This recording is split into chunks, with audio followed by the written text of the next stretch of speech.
오늘 저희 함께 보실 하나님 말씀 고린도전서 16장 1절부터 4절까지 말씀입니다.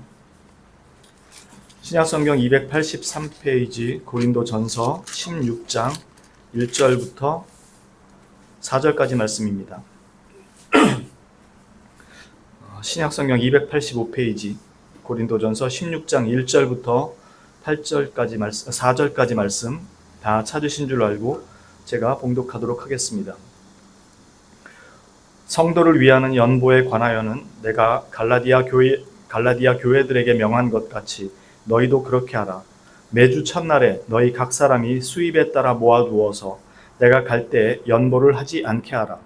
내가 이를 때에 너희가 인정한 사람에게 편지를 주어 너희의 은혜를 예루살렘으로 가지고 가게 하리니 만일 나도 가는 것이 합당하면 그들이 나와 함께 가리라. 아멘. 오늘 말씀은 헌금에 관한 것입니다. 고린도 후서 8장 10절에 따르면 이 일에 관하여 나의 뜻을 알리노니 이 일은 너희에게 유익함이라. 너희가 1년 전에 행하기를 먼저 시작할 뿐 아니라 원하기도 하였은즉이라고 바울 사도가 말하는 것을 봐서 이 모금은 약 1년 전부터 고린도 교회가 먼저 계획하고 실행하던 그 헌금으로 보입니다. 이렇게 준비하게 된 배경에는 그 예루살렘에 닥친 기근으로 인해서 어려움이 생기자 마게도냐를 비롯한 다른 지역에 있는 교회들이 함께 돕고자 하는 헌신에서 시작된 것들이었습니다. 왜냐하면 그들 모두 다 예루살렘 교회로부터 이 복음을 전해 들었기 때문에 그렇습니다. 로마서 15장 26절에서 27절에 보면 이렇게 말씀합니다. 이는 마게도냐와 아가야 사람들이 예루살렘 성도 중 가난한 자들을 위하여 기쁘게 얼마를 연보하였음이라. 저희가 기뻐서 하였거니와 또한 저희는 그들에게 빚진 자니 만일 이방인들이 그들의 영적인 것을 나눠 가졌으면 육적인 것으로 그들을 섬기는 것이 마땅하니라. 그래서 다른 지역의 교회들은 그들에게 복음을 전해준 예루살렘 교회를 위해 기꺼이 이 모금에 참여하게 된 것입니다. 그런데 이것을 후원이나 지원이라는 말보다 연보, 즉 헌금이라고 하는 이유는 무엇인가? 다시 말해서 후원, 지원 이런 말을 사용하지 않고 왜 연보, 헌금이라고 말을 하고 있는가 하는 것입니다.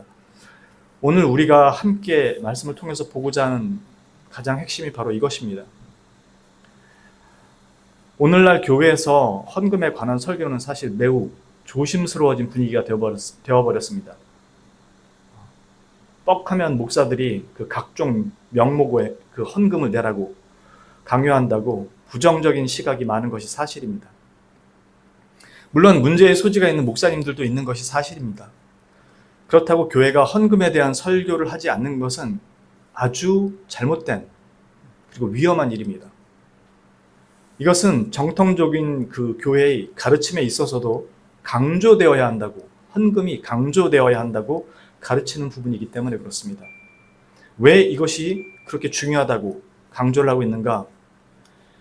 결론부터 말한다면, 오늘의 핵심입니다. 결론부터 말한다면 헌금, 이 헌상은 예배의 중요한 한 요소이기 때문에 그렇습니다.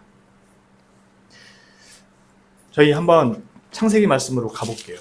창세기 4장입니다. 구약성경 5페이지 창세기 4장입니다. 4장 3절부터 7절까지 말씀 볼게요. 창세기 4장 3절부터 7절까지 말씀입니다. 세월이 지난 후에 가인은 땅의 소산으로 제물을 삼아 여호와께 드렸고 아벨은 자기도 양의 첫 새끼와 그 기름으로 드렸더니 여호와께서 아벨과 그의 제물은 받으셨으나 가인과 그의 제물은 받지 않으신지라. 가인이 몹시 분하여 안색이 변하니 여호와께서 가인에게 이르시되 네가 분하여 함은 어찌 됨이며 안색이 변함은 어찌 됨이냐. 네가 선을 행하면 어찌 낯을 들지 못하겠느냐. 선을 행하지 아니하면 죄가 문에 엎드려 있느니라. 죄가 너를 원하나 너는 죄를 다스릴지니라. 하나님께서 아벨의 예배는 받으시면서 왜 가인의 예배는 거부하셨는가? 먼저 본문을 잘 보면 아벨의 제물에 대해서는 양의 첫 새끼, 기름진 것 등의 수식어가 있습니다. 선별해서 드렸다라는 표현입니다. 그러나 가인은 단지 땅의 소산물이라는 말밖에는 없습니다. 이것은 아벨이 예배의 자리로 나오기 전에 그의 삶의 모습과 예배자로서의 준비되는 모습이 잘 표현된 것입니다. 예배의 자리에 나오기까지 아벨이 어떻게 준비하고 있는지를 단적으로 보여주는 것입니다. 그러나 가인은 그저 동생 아벨을 따라서 적당한 소산물을 들고 예배 자리에 섰던 것이죠. 거기에 대해서 창세기 4장 7절에 하나님께서 네가 선을 행하면 어찌 낯을 들지 못하겠느냐. 선을 행하지 아니하면 죄가 문에 엎드려 있느니라. 죄가 너를 원하나 너는 죄를 다스릴지니라고 바로 가인의 문제를 분명하게 말씀합니다. 이는 히브리서 11장 4절에서도 잘 나타납니다. 히브리서 11장 4절에 믿음으로 아벨은 가인보다 더 나은 제사를 하나님께 드림으로 의로운 자라 하시는 증거를 얻었으니 하나님이 그 예물에 대하여 증언하심이라. 그가 죽었으나 그 믿음으로써 지금도 말하느니라. 아벨의 예배가 받아지고 가인의 예배가 거부된 이유가 무엇인지를 분명히 얘기해 줍니다. 아벨은 믿음으로 드렸고 가인은 그렇지 않았다는 것입니다. 이것은 단지 예배의 한순간을 말하는 것이 아니라는 것을 쉽게 알 수 있습니다. 이 의미를 좀 더 쉽게 이해할 수 있는 부분 중에 하나가 요한일서 3장 12절에 나타납니다. 형제를 사랑하지 못하는 것에 대해서 요한 사도가 경고하는 부분인데 그 예로 가인을 언급합니다. 요한 사도가 말하기를 가인같이 하지 말라 이렇게 경고합니다. 왜냐하면 그는 악한 자에게 속하였기 때문에 그의 동생을 죽였으며 그 죽인 이유는 자기 행위가 악하고 그의 아우의 행위가 의롭기 때문이라는 것입니다. 이상으로 미뤄보건대 가인은 믿음의 행위에서 벗어난 삶을 살고 있었고 그것은 곧 하나님 보시기에 그 행위가 악한 것, 옳지 못한 삶을 살았다는 것을 알 수 있습니다. 예배의 자리를 지키러 나오는 예배자의 모습이 아니었다는 것을 잘 단적으로 보여준다는 것입니다. 그럼에도 그는 형식적으로 예배의 자리에 나섰고 안 나설 수가 없었을 테니까요. 적어도 그때는 하나님에 대해서 분명한 인식을 가지고 살던 때였으니까. 그래서 그는 형식적으로 예배의 자리에 섰고 하나님께 형식적인 예물을 드렸던 것입니다. 하나님은 이런 가인의 예배를 거부하신 것입니다. 하나님은 만홀히 여김을 받으실 분이 아니시고 우리가 결코 그런 식으로 예배해야 할 분이 아닙니다. 그렇게 하나님께서 믿음으로 진실하게 예배하는 아벨의 제물을 받으실 때 아벨의 제물만 받으신 것이 아니라 아벨과 그의 제물도 같이 받았다고 얘기합니다.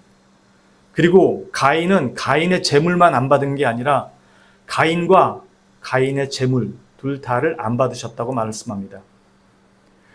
참된 믿음으로부터 시작된 바른 예배의 행위가 아니면 하나님은 그 사람과 그 예배를 둘 다 받지 않으십니다. 결국 이것은 예배자의 삶과 자세에 관한 것임을 알 수 있습니다. 믿음으로 예배를 드린다는 것이 단지 하나님이 존재하신다는 믿음 정도를 의미하는 것이 아니라는 것을 분명하게 말해줍니다. 동시에 하나님께 드려지는 모든 것은 예배의 한 중요한 요소라는 것을 분명히 밝혀주는 것입니다. 그래서 이스라엘 민족이 택함을 받고 부름을 받았을 때 하나님은 그들에게 헌상과 관련된 규례를 분명하게 주십니다. 한 예로 11조의 의미는 이렇습니다. 민수기 18장 21절에 내가 이스라엘의 11조를 레위 자손에게 기업으로 다 주어서 그들이 하는 일, 곧 회막에서 하는 일을 갚나니, 이 말은 레위 지파들은 하나님께 따로 받는 분깃이 없었기 때문에 11조로 드려진 것을 레위 지파에게 분깃으로 준다는 것이었죠. 민수기 18장 24절에 이스라엘 자손이 여호와께 거제로 드리는 11조를 레위인에게 기업으로 주었으므로 내가 그들에 대하여 말하기를 이스라엘 자손 중에 기업이 없을 것이라 하였노라.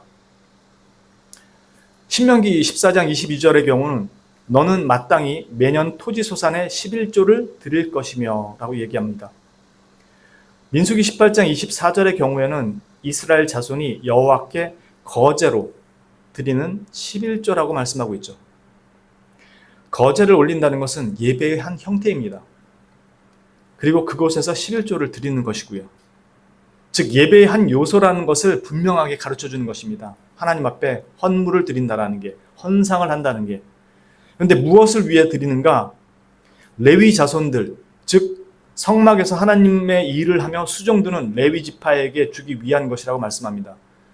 그리고 신명기 24장 29절의 경우는 레위인과 더불어 객과 고아와 과부들을 위해서라고 말합니다. 신명기 14장 29절에 너희 중에 분깃이나 기업이 없는 레위인과 네 성중에 거류하는 객과 및 고아와 과부들이 와서 먹고 배부르게 하라. 그리하면 내 하나님 여호와께서 내 손으로 하는 범사에 내게 복을 주시리라. 이것이 하나님께서 헌상에 관한 규례와 목적을 주시면서 하신 말씀입니다. 하나님께서 배가 고파서 번제나 속건제물을 바치라고 하신 건 아니죠. 송아지나 양을 특별히 좋아하시는 고기라서 그걸 바치라고 한 게 아니죠. 이것은 모두 예배에 참여하는 자의 마땅한 중요한 한 요소라고 얘기한 것입니다. 이것은 모두 예수 그리스도를 예표하는 것들이기 때문에 그렇습니다. 그래서 예배의 요소 중에 없어서는 안 되는 중요한 요소라고 얘기했던 것이고요. 예수 그리스도의 오심으로 인해 더 이상 이런 제물의 예배 형태는 없어지고 지금의 예배의 모습으로 대체된 것이죠. 이 예배의 요소에 바로 헌상이 들어가 있었던 것이고, 그 이유는 그 성막을 수종들던 레위 지파의 생계를 유지할 수 있도록 하기 위해서 준 것과, 그리고 그 이스라엘 지파 내에 가난하고 외부인으로 와서 터를 잡을 수 없었던 사람들, 이런 객과 고아와 과부들처럼 어려운 이웃을 위한 것이었습니다. 그래서 말라기에 이르러서는 11조의 문제도 같이 지적됩니다. 물론 말라기 때가 아니라 처음부터 있었던 일이고 사사기 내내 있었던 일이고 이스라엘이 가나안 땅에 들어가서 이후로 내내 있었던 일이고, 그게 말라기에서 분명하게 표현돼서 나타납니다.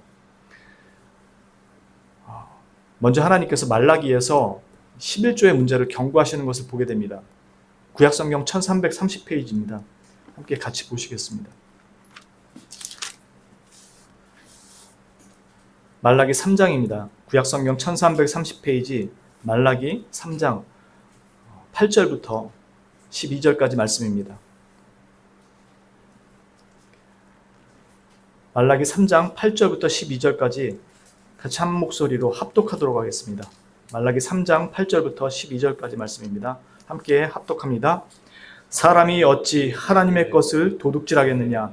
그러나 너희는 나의 것을 도둑질하고도 말하기를 우리가 어떻게 주의 것을 도둑질하였나이까 하는도다. 이는 곧 11조와 봉헌물이라. 너희 곧 온 나라가 나의 것을 도둑질하였으므로 너희가 저주를 받았느니라. 만군의 여호와가 이르노라. 너희의 온전한 11조를 창고에 들여 나의 집에 양식이 있게 하고 그것으로 나를 시험하여 내가 하늘 문을 열고 너희에게 복을 쌓을 곳이 없도록 붙지 아니하나 보라. 만군의 여호와가 이르노라. 내가 너희를 위하여 메뚜기를 금하여 너희 토지 소산을 먹어 없애지 못하게 하며 너희 밭에 포도나무 열매가 기한전에 떨어지지 않게 하리니 너희 땅이 아름다워짐으로 모든 이방인들이 너희를 복되다 하리라. 만군의 여호와의 말이니라. 이것은 그들이 11조의 분량을 못 채웠거나 내지 않았다는 의미가 아닙니다. 지금 여호와 하나님께서 이스라엘에게 너희가 11조를 봉헌물을 강탈했다라고 말씀할 때는 이 11조의 분량을 못 채웠거나 내지 않았다는 의미가 아닙니다. 그들은 11조를 꼬박꼬박 지켰습니다. 심지어 예수님이 그들이 11조를 조금도 어김없이 지킨 것만큼은 사실이라고 말씀합니다. 마태복음 23장 23절에 화 있을진저 외식하는 서기관들과 바리새인들이여 너희가 박하와 회향과 근처의 11조는 들이되 율법에 더 중한 바 정의와 긍휼과 믿음은 버렸도다. 그러나 이것도 행하고 저것도 버리지 말아야 할지니라. 이들이 드린 11조는 세세한 것까지도 하나도 빠지지 않고 드렸던 11조입니다. 그럼에도 그들은 예수님께 경고와 저주의 말을 듣습니다. 화 있을진저 너희 바리새인들아 라고 말이죠. 이것은 그들이 드리는 11조와 봉헌물 자체보다 그들이 예배에 임하는 마음가짐과 준비 자세와 태도가 문제였다는 것을 지적합니다. 바로 정의와 긍휼과 믿음은 버리고 드리는 11조였기 때문에 그렇습니다. 그러니까 말라기에서 11조 잘 바치면 복 받는다. 선 11조, 먼저 11조 바치면 배로 복 터지게 주실 것이다. 그런 이야기를 하고 있는 것이 아닙니다. 지금 이스라엘에게 하시는 책망과 경고는 너희는 예배에 대한 기본 자세부터 틀렸다는 것입니다. 형식적으로는 온갖 구색 다 맞췄는데 너희 마음은 다른 곳에 있다는 것입니다. 한마디로 하나님을 능멸하는 것도 아니고 뭐 하는 짓이냐는 것입니다. 오죽하면 하나님께서 그렇게 말씀하십니다. 말라기 1장 10절에 말씀하시기를 만군의 여호와가 이르노라 너희가 내 제단 위에 헛되이 불사르지 못하게 하기 위하여 너희 중에 성전 문을 닫을 자가 있었으면 좋겠도다. 내가 너희를 기뻐하지 아니하며 너희가 손으로 드리는 것을 받지도 아니하리라. 무슨 말씀이신 건가요? 헛되이 드리는 예배에 진절머리가 난다는 것입니다. 제발 하나님이 계신 성전이라고 찾아오는 짓을 못하게 누군가 성전 문, 교회 문을 닫아버렸으면 정말로 좋겠다라고 말씀하시는 겁니다. 너희들 보기가 진절머리 난다는 것입니다. 그리고 400년 가까운 시간을 침묵을 해버리세요. 그게 구약의 마지막 사건들입니다. 하나님의 마음이 얼마나 아프시고 속이 무너지셨으면 그렇게까지 말씀하셨을까요? 오지 말라는 겁니다. 다 필요 없다. 내가 너희한테 예배 못 받아서 안 달라는 신이냐? 필요 없으니 오지 마라. 성전 문을 제발 좀 누가 닫아버려라. 그렇게 400년을 침묵하시고 그 후에 태초부터 약속했던 메시아를 보내주십니다. 죽이기 위해서. 하나님의 저주와 멸망 가운데 죽어야 하는 우리를 위해서 자기 아들을 태초부터 준비해서 보내서 죽이십니다.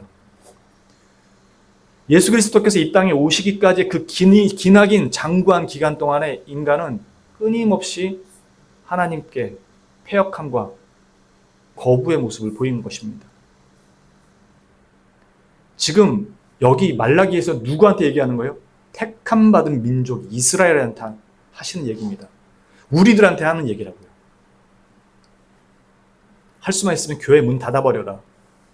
여러분 이게 거짓말처럼 느껴집니까? 이런 때가 머지 않을 겁니다. 이미 세계의 여러 곳에서는 교회 문이 닫혀서 교회를 찾을 수 없는 곳들이 있습니다. 가깝게는 북한부터 그렇습니다. 신앙을 지키고 싶어도 신앙을 못 지킵니다. 그 북한 사람들 어떤 분들인지 아십니까? 목사가 없으니까 세례를 안 받습니다. 세례는 목사가 주는 것이기 때문에. 그만큼 신실하게 자신의 신앙을 지키려고 합니다. 세례 못 받았다고 구원 못 받는 거 아니잖아요. 믿음으로 받는 거지. 그럼에도 목사가 없으니까 세례를 안 받는다고 합니다. 그만큼 목숨을 걸고 지키는 신앙을 가지고 있어요. 시간 지나면 대한민국 땅 전 세계적으로 이런 날이 반드시 오게 될 겁니다. 그게 여러분들이 키우는 자녀의 세대가 될 수도 있고 그 이전이 될 수도 있습니다. 우리 자세가 준비되지 않으면 우리는 그 순간 맞닥뜨릴 때 기꺼이 예수님을 배반할 것입니다. 마음처럼 그렇게 안 됩니다. 준비가 안 됐는데 어떻게 돼요? 여러분 공부 안 한 사람이 대학교 그렇게 턱턱 들어갑니까? 이게 시험 공부, 시험 기말고사나 중간고사 치듯이 벼락치기 한다고 들어갈 수 있는 건가요? 준비가 안 된 순간에 갑자기 닥칠 때 그 기름 준비 안 한 그 열처녀의 비유처럼 그렇게 될 수 있습니다.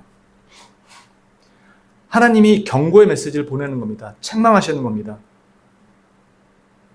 물론 우리에게는 우리를 위해 이 땅에 오셔서 기꺼이 이 일을 이루신 예수 그리스도가 있지만 여전히 그 믿음이 하나님을 향한 바른 예배의 자리에 있지 않게 되면 어느 한순간 이렇게 밀려나는 것은 금방입니다. 그렇기에 우리가 예배에서 헌금이 중요한 이유가 여기에 있는 것입니다. 모든 것이 예배에 참여하는 한 요소로서 준비가 되어 있느냐를 가늠하는 것들이기 때문에 그렇습니다. 그래서 될 수 있으면 온라인으로 하지 말라는 이유도 그것입니다. 미리 헌금을 준비해서 하나님 앞에 드릴 수 있는 자세 때문에 그렇습니다. 물론 온라인으로 드린다는 게 큰 문제는 아니죠. 오늘날 시대에 따지면. 그러나 그것이 내 마음 자세인가라고 돌아봤을 때는 다른 문제일 수 있다는 겁니다. 그래서 한 주를 준비하게 하는 것이고 사실 예배는 토요일부터 시작된다고 얘기하는 것입니다. 그만큼 이 헌상이라는 거, 하나님 앞에 드린다라는 것은 대단히 중요한 의미를 지닙니다. 그냥 단지 교회에 돈이 필요해서 헌금을 하는 게 아닙니다. 어떤 사람들은 성경에 11조가 강제적인 의무도 아니고 헌금에 대한 말씀도 별로 없는데 교회 목사들이 강요한다고 하는데 그렇지 않습니다. 이것은 하나님께서 제정하신 예배의 중요한 한 요소였고 결코 가볍게 어길 수 있는 그런 의무가 아닙니다. 그냥 솔직히 돈이 아깝고 내가 먹고 쓸 돈도 없어서 헌금을 잘 못하겠어요 하는 게 훨씬 더 솔직한 대답일 것입니다. 11조 내면 당장 카드값이 빵꾸 나요. 그래서 못 냈어요가 솔직한 대답일 겁니다. 그러나 하나님께서는 결코 이 예배에서 없어서는 안 될 중요한 우리들의 의무로 규정해 놓으신 신앙 행위라는 것을 절대 잊으시면 안 됩니다. 말라기에서 11조 똑바로 내면 내가 복 터지게 해줄게 라는 말씀은 11조 잘 내면 돈 많이 벌게 해줄게가 아니라 너희가 마땅히 지켜야 하는 신앙의 의무조차도 행하지 않으면서 뭘 바라느냐라는 책망입니다. 오죽하면 11조 똑바로 내면 네가 아주 박 터지게 내가 해줄게 라고 하시겠습니까? 이건 11조 잘 내면 내가 부자 되게 해줄게 라는 의무로 하신 말씀이 아니라 너희의 의무를 지키는 것이 마땅한 것이거늘 너희는 그것조차도 하지 않는다 라는 책망의 의미로 11조 똑바로 내봐라. 그럼 내가 이렇게 해줄게 라고 하신 말씀인 것입니다.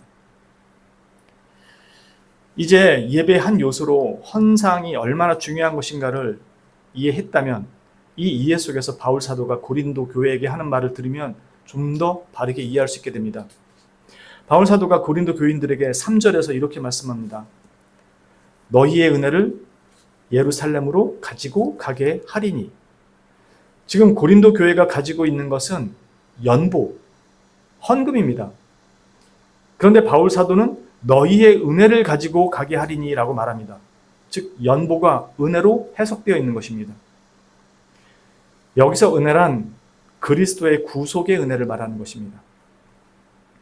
너희의 은혜라는 말이 고린도 교회, 너희가 예루살렘에 베푸는 자선의 은혜, 그런 의미로 너희의 은혜라고 말하는 것, 그 의미보다는 물론 이런 의미도 있겠지만은 너희가 누리고 있는 그 그리스도의 구속의 은혜, 즉 너희의 은혜라는 건 너희가 누리는 그 구속의 은혜라는 뜻에서 너희의 은혜를 가지고 간다라고 얘기하는 것입니다. 한마디로 이는 그들이 하나님께 받은 은혜의 그 결과로 헌금, 이 행위들이 나타나고 있다는 겁니다. 다시 말해서 예루살렘 교회가 기근으로 인해 어려운 상황에 처했을 때 고린도 교회가 도와주는 자선도 은혜이지만 그보다는 그리스도의 구속의 은혜를 이방인인 고린도 교회가 예루살렘 교회를 통해서 동참할 수 있게 되었다는 것, 즉 그들도 그리스도의 구속의 은혜를 누리고 있다는 의미에서 바울 사도는 너희가 누리는 그 은혜를 예루살렘으로 가지고 가겠다라고 한 것이고 그것이 연보로 나타났다는 겁니다. 헌금으로. 이것을 좀 더 쉽게 말하면 예배의 자리에서 하나님의 은혜를 알고 경험하며 그에 대한 찬양과 경배와 영광을 돌리고 그 중에 한 모습으로 헌상이 드려지듯이 동시에 이제는 수평적인 차원에서 내 이웃을 사랑하라는 그 사랑의 모습으로 동일하게 나타난다는 것이죠. 이것이 우리에게 요구되는 의무이고 실천적인 자세 아닙니까? 온 율법이 가르치는 바. 하나님 사랑이 곧 이웃 사랑이라는 말 그대로 예배의 모습이 그렇게 나타난다는 것입니다. 그렇게 헌상은 예배의 요소로서 매우 중요하고 이것은 교회에서도 실제로 나타나야 하는 모습이기에 헌상은 결코 돈 몇 푼 하나님 앞에 바치는 것으로 퉁치는 우리의 신앙 고백으로 멈출 수 없다는 겁니다. 바울 사도는 고린도 교회가 1년 전부터 먼저 이것을 준비해 온 것이기 때문에 이에 대해서 칭찬하면서 이것은 지극히 하나님의 거룩하신 뜻을 따르고 있는 예배의 바른 자세고, 그렇기에 내가 갈 때 부랴부랴 준비하는 일이 없도록 하고 매주 첫날, 즉 주일에 미리 준비해서 저축해서 내가 갈 때 따로 연보하지 않아도 되도록 하라고 한 것입니다. 이것은 한마디로 예배자의 그 자세가 헌상에서 어떻게 나타나느냐를 아주 여실히 보여주는 증거인 거죠. 이 자세가 안 되는 사람에게는 헌금이라는 그 말들은 그냥 돈 강요로밖에 안 들리겠지만, 자신이 마땅히 하나님 앞에서 바른 예배자의 자세를 지키고 가지는 것이 어떤 의미인가, 그리고 어떤 의무를 가지게 되는가 하는 것을 볼 줄 아는 성도라면 그는 전혀 다른 자세의 삶으로 바뀔 수밖에 없게 되겠죠. 이것이 예배의 한 중요한 요소이며 신앙생활에 있어서 하나님께서 우리에게 요구하시고 바라시는 것을 말하고 있음을 바울 사도가 고린도 후서에서 전하는 서신의 내용에서도 잘 나타납니다. 신약성경 294페이지입니다. 고린도 후서입니다. 고린도 후서 8장, 신약성경 294페이지 고린도 후서 8장 1절부터 5절까지 말씀입니다. 고린도 후서 8장 1절부터 5절까지 말씀, 신약성경 294페이지 함께 합독하도록 하겠습니다. 함께 읽습니다. 형제들아, 하나님께서 마게도냐 교회들에게 주신 은혜를 우리가 너희에게 알리노니 환난의 많은 시련 가운데서 그들의 넘치는 기쁨과 극심한 가난이 그들의 풍성한 연보를 넘치도록 하게 하였느니라.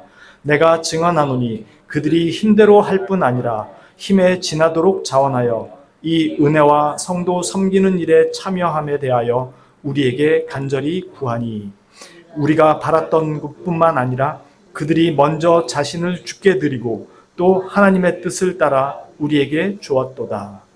아멘. 여기 보면 자신을 주께 드린다고 하는데, 자신을 주께 드린다는 것이 어떤 의미인가요? 로마서 12장 1절에 그렇게 말씀합니다. 그러므로 형제들아, 내가 하나님의 모든 자비하심으로 너희를 권하노니 너희 몸을 하나님이 기뻐하시는 거룩한 산 제물로 드리라. 이는 너희가 드릴 영적 예배니라. 자신을 온전히 하나님께 드린다는 것이 하나님이 가장 기뻐 받으시는 예배의 모습 아니던가요? 마게도냐 성도들이 예루살렘 교회를 위해 헌금을 준비하는 과정에서 있었던 이 모습에 대해 바울 사도가 고린도 교회에 역시 독려하면서 보내는 서신의 내용입니다. 보신 것처럼 헌금은 단지 돈만 내는 그런 문제가 아닙니다. 없으면 없는 만큼, 있으면 있는 만큼의 문제도 아닙니다. 왜 두 랩돈 넣은 여인에 대해 예수님이 가장 많이 넣었다고 칭찬하는지 알 수가 있습니다. 단지 기근에 어려운 예루살렘 교회를 돕는 자선의 행동이라서 칭찬한 것이 아닙니다. 단지 가난한 중에 두 랩돈이 그녀에게 엄청난 큰 돈일 수 있어서 칭찬한 것만이 아닙니다. 마게도냐 사람들이나 두 랩돈 그녀나 그 드린 돈에는 그들 자신이 포함된 예배였기 때문에 그렇습니다. 저와 여러분 모두에게 예배는 바로 내가 드려져야 하는 그 자리이기에 그 태도와 자세가 결코 대충일 수가 없고, 그 헌상 또한 나의 예배 자세가 그대로 드러나는 것이기에 대충 할 수가 없습니다. 액수의 문제가 아니라 내가 하나님을 대하는 예배의 마음, 자세와 태도의 문제이기 때문에 그렇습니다. 제일 쉬우면서도 제일 어려운 겁니다. 하나님과 돈을 겸하여 섬길 수 없기 때문에 하나님을 섬기는 사람에게서는 돈의 문제는 결코 중요한 문제가 안 됩니다. 그러나 현실을 사는 사람들이기 때문에 돈의 문제가 하나님보다 더 중요한 문제처럼 다가옵니다. 그래서 제일 쉬우면서도 제일 어려운 겁니다. 그래서 주님조차도 하나님과 돈을 겸하여 섬길 수 없다고 얘기하시는 겁니다. 어떤 사람에게는 쉬울 수 있는 문제고 어떤 사람에게는 가장 어려울 수 있는 문제이기 때문에 겸하여 섬길 수 없다고 말씀하는 것입니다. 그래서 네 보물이 있는 곳에 네 마음도 있다고 말씀하시는 것이죠. 이것이 예배의 모습으로 바르게 자리 잡히지 않으면 평생을 이런 식으로 예배할 수 있게 됩니다. 여러분 11조 빼먹은 거 몇 번 빼먹으셨어요? 기억 안 나시죠? 당연히 안 날 겁니다. 셀 수가 없으니까요. 여러분 아직 살아있습니다. 말라기에서 뭐라 그랬다고요? 제발 교회 좀 오지 마라. 이 목사야, 문 좀 닫아버려라. 걔네들 필요 없다. 근데 여러분들한테 교회 문이 닫혔나요? 여전히 하나님은 열어놓고 여러분을 환대하십니다. 여러분들이 돈 없어서 헌금 못하는 거 모르시지 않아요? 하나님은 여러분들이 주님 앞에 와서 상한 심령을 토로하는 그 헌상을 드리기를 제일 원하세요. 돈이 아니라. 여러분 하나님 앞에 그 헌상 드려보신 적이 몇 번이나 있으십니까? 여러분 집에 문제가 있고 어려움 있을 때 와서 눈물 콧물 짜죠. 그 실제로 진지하게 진솔하게 하나님 앞에 그 쏟은 눈물이 몇 번일 거라고 생각합니까? 저는 나오는 눈물 웬만하면 안 흘리려고 합니다. 왜냐하면 감정에 치우친 것들이 많다는 것을 너무나도 잘 알기 때문에. 진짜로 하나님 앞에 기도할 때 오열하게 되는 때가 있고 조용히 기도하는데도 닭똥 같은 눈물이 떨어질 때도 있어요. 그건 진지하게 그리고 진정으로 하나님 앞에 상한 심령으로 나올 때 아무한테도 꺼내놓을 수 없기 때문에 혼자 하나님 앞에 토로할 수밖에 없을 때 그게 하나님이 받으시는 가장 기뻐 받으시는 헌상이라고 얘기합니다. 오갈 데 없어서 주님 붙들 수밖에 없는 그것을 기쁘시게 받겠다는 겁니다. 우리의 생명을 받겠다는 겁니다. 그러니 우리가 드리는 헌금이 그게 커봐야 하나님 앞에 얼마나 큰 의미를 가지겠습니까? 그럼에도 그것이 교회와 그리고 주변을 위해서 소중하게 사용될 수 있게 하나님께서 그 또한 우리에게 예배의 중요한 요소로 의무로 그리고 자세로 가지게 하신 것이죠. 이게 우리 삶의 예배의 모습으로 자리 잡지 않으면 당장 우리가 천벌받는 게 아니라서 그냥 이 상태로 계속 지속이 돼요. 그래서 헌금이 습관이 안 되고 이런 11조나 하나님 앞에 드려지는 나의 삶의 시간들 11조라는 게 사실 그것만 있는 게 아니잖아요. 자신이 가진 모든 달란트, 시간, 하나님 앞에 드려져야 되는 많은 것들 재물뿐만이 아니라 안 드려지게 됩니다. 심지어 그것이 자신을 위한 것인데도 예배의 자리를 참석 잘 안 하게 되고 하나님의 말씀을 배우는 자리에 잘 안 오게 돼요. 이거 습관이 되지 않으면 훈련이 되지 않으면 평생 이러다가 그냥 갑니다. 물론 우리는 주님 나라에서 같이 만날 겁니다. 그러나 주님 앞에서 불 가운데서 부끄럽게 받은 구원처럼 그렇게 만나게 될 수도 있습니다. 개혁교회는 교리 몇 개를 엄밀하게 배우는 교회가 아니라 바로 예배자의 태도와 자세부터 자신을 은혜에 흠뻑 젖은 예배자로 개혁시키고 변화시켜가는 교회를 말합니다. 우리는 고린도 교회의 은혜를 예루살렘으로 가지고 가겠다는 바울 사도의 말처럼 많은 교회의 은혜를 우리 교회로 보내주신 것을 받은 여러분들이 직접 목도한 그런 교회입니다. 그리고 우리 역시 그 일을 누군가에게 보내기 위해서 우리에게 맡겨진 예배의 자리를, 이 예배자의 자리를 지켜가야 하는 교회이고요. 그게 개혁교회의 모습이고 은혜가 항상 넘치는 교회의 모습일 것입니다. 거한약교회 성도님들, 저라고 예배가 아니죠.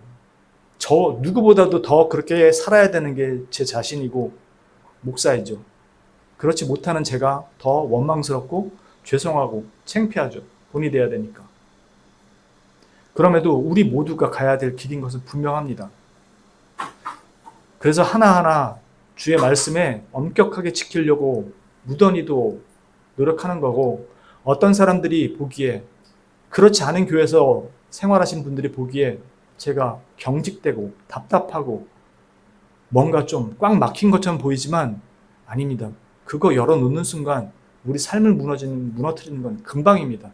우리는 그만큼 게으르고 나태하고 완악하기 때문에요. 그래서 예배 시간 아니면 예배하는 어떠한 여러 가지 규칙들, 규례들, 그게 성경에 없어도 엄격하게 지키는 이유가 그것입니다. 그러지 않으면 금방 생활 태도가 흐트러지기 때문에요. 그런데 끝까지 신앙생활 잘 지켜가고 하나님의 은혜 가운데 머무는 분들을 보면 자신을 척 복종시켜서 그 자리에 세우시는 분들입니다. 그게 우리가 지켜야 할 예배자의 자리가 맞고요. 다만 거래라는 측면에서 그것을 피하라는 것이고, 거래라는 측면도 내가 이것을 하면 하나님께서 해주실 것이다 라는 것을 피하라는 게 아니에요. 그 기대 없이는 어떻게 신앙생활합니까? 내가 이렇게 열심히 할 때 하나님께서 보상해 주실 것이다 라는 기대를 가지고 하는 거죠. 다만 내가 마땅히 그걸 받을 자격이 있는 것처럼 생각하지 말라는 의미에서 거래라는 마음을 품지 말라는 겁니다. 그래서 우리는 우리가 지켜야 될 마땅한 자리를 지킬 때 하나님께서 거기에 따라 다 보상해 주시고 응답해 주십니다. 여러분 주변에서 보시지 않나요? 저 권사님, 저 장로님, 저 집사님, 저 안수 집사님, 참 하나님께서 참 은혜를 많이 베푸시는 것 같아요. 너무 모든 게 잘 되고 자식들도 잘 되고, 그분들 잘 보면 그냥 형식적인 신앙생활이 아니라 진솔한 신앙생활을 하려고 하시는 모습들이 보입니다. 거기에 하나님은 마땅히 그들이 하나님 앞에 세운 그 신앙의 자세들에 대해서 응답해 주시는 것입니다. 그 안약교회 성도님들 모두 하나님께서 우리에게 주신 이 은혜의 예배 자리를 진지하게 사모하면서 온전하게 드리는 예배, 그리고 영과 진리 안에서 드려지는 진정한 참 예배자의 자리를 지켜가시는 하나님의 거룩한 권속들이 되시기를 주님의 이름으로 진심으로 축원합니다. 기도합니다. 거룩하신 주님, 우리의 삶이 여러 가지로 어렵고 힘들고 어려운 환경에 내몰립니다. 그럼에도 우리 거안약교회 성도님들 한 분 한 분 자신의 힘에 지나도록 하나님 앞에 예배와 헌물의 그 헌상의 자리를 지켜갑니다. 저들의 수고와 노력이 참으로 귀하고 소중하고 아름답습니다. 그러나 우리의 부패한 마음속에는 여전히 게으름과 형식적인 면들이 남아있기에 우리가 그것을 삶에서 겉에 형식으로 나타나는 것뿐만 아니라 마음으로부터도 온전히 지켜줄 수 있도록 저들의 마음을 지켜주시고 또 새롭게 하여 주셔서 하나님 앞에 진정한 믿음의 동역자요, 하나님의 거룩한 백성으로 설 수 있도록 주께서 인도하시고 지켜주시옵소서. 우리에게 베푸신 모든 것들이 하나님의 귀한 손길 가운데 있음을 기억하고 감사드리고, 우리의 유일한 구속주여, 인도주여, 섭리주여, 창조주 되시는 구주 예수 그리스도 이름 받들어 감사드리며 기도합니다. 아멘.